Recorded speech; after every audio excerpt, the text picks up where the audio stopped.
ಮಾವನನ್ನು ವಿಷ ಹಾಕಿ ಕೊಂದು ಬಿಟ್ಟಿದ್ದಾರೆ. ಮುಚ್ಚೋ ಬಾಯ್ನ. ಅರ್ಪಿತ ಅಂತೆ ಅರ್ಪಿತ, ಅತ್ತಿಗೆ ಅಂತ ನನ್ನನ್ನ ಕರಿಬೇಕು. ಅಲ್ಲ, ಇವನೊಂದಿಗೆ ಸೇರಿ ಮಾಡಬಾರದ ಕೆಟ್ಟ ಕೆಲಸಗಳನ್ನ ಮಾಡಿದೆಯಲ್ಲ, ನಾಚಿಕೆ ಆಗೋದಿಲ್ವ? ಯಾವ ತಪ್ಪನ್ನು ಮಾಡದ ಮಾವನವರನ್ನ ಜೈಲಿಗೆ ಕಳಿಸಿದೆ. ಅಷ್ಟೇ ಯಾಕೆ, ಅದೇ ಕೊರಗಿನಲ್ಲಿ ಅತ್ತೆ ಕೂಡ ಪ್ರಾಣವನ್ನು ಕಳೆದುಕೊಳ್ಳುವ ಹಾಗೆ ಮಾಡಿದೆ. ನಿಮ್ಮಂಥವರು ಈ ಭೂಮಿ ಮೇಲೆ ಬದುಕಿರಬಾರದು.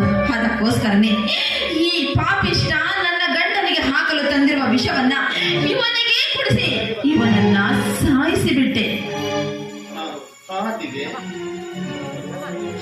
ಬಾ ದಾರಿಗೆ. ನೋಡು, ಅತ್ತಿಗೆ ಅಂದ್ರೆ ಮಾತ್ರ ಉಪಯೋಗವಿಲ್ಲ. ನೋಡು, ಇವನೊಂದಿಗೆ ಸೇರಿಕೊಂಡು ನೀನು ಮಾಡಿರುವ ಎಲ್ಲ ತಪ್ಪು ಕೆಲಸಗಳನ್ನ ಪೊಲೀಸರ ಮುಂದೆ ಒಪ್ಪಿಕೊಂಡು ನೀನು ಶರಣಾಗಬೇಕು. ಏನಂತೀಯ?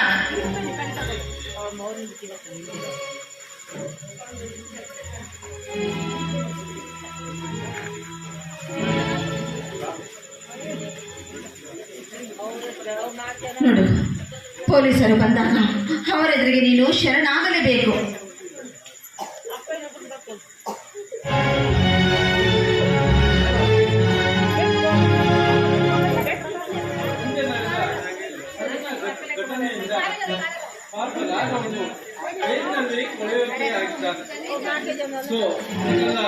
ಕಾರಣ ಅಂತ ಹುಡುಕ್ತಾ ಹೋದ್ರೆ ನಾವು ಅವರ ಕೇಸನ್ನ ಸೂಕ್ಷ್ಮವಾಗಿ ಪರಿಶೀಲಿಸಿದಾಗ ದೇವಸ್ಥಾನದ ನೋಡಿದಾಗ ಈ ದೇವಸ್ಥಾನದ ಚಿನ್ನವನ್ನು ಕದ್ದವರು ರಾಘವಲ್ಲ, ಅವರ ಮಗ ಚೇತನ್ ಅನ್ನೋದು ಸಾಬೀತಾಯಿತು.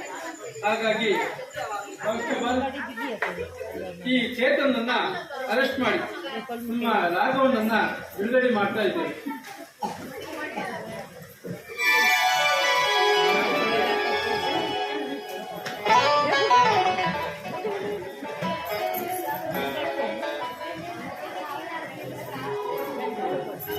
ಅದಿರ್ಲಿ, ಈ ಕಾಳಿಂಗ ಹೀಗೆ ಬಿದ್ದುಕೊಂಡಿದ್ದಾನೆ?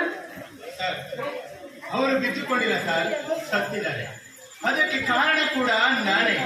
ಯಾಕೆಂದರೆ ಹಿಂದೆ ಈ ಊರಿನಲ್ಲಿ ಅದೆಷ್ಟೋ ಮಾಡಬಾರದ ತಪ್ಪುಗಳನ್ನ ಮಾಡಿದ್ದೇವೆ. ಇವತ್ತು ನನ್ನ ಅಣ್ಣನನ್ನೇ ಕೊಲೆ ಮಾಡಕ್ಕೆ ಬಂದ ಈ ಕಾಳಿಂಗ ಹಾಲಿನಲ್ಲಿ ಕರ್ಕೋಟಕ ವಿಷವನ್ನು ಬೆಳೆಸಿ ನನ್ನ ಅಣ್ಣನನ್ನ ಕೊಲೆ ಮಾಡಕ್ಕೆ ಬಂದಿದ್ದಾನೆ. ಅದನ್ನು ಹೇಗೋ ತಿಳಿದುಕೊಂಡೆ ನಾನು.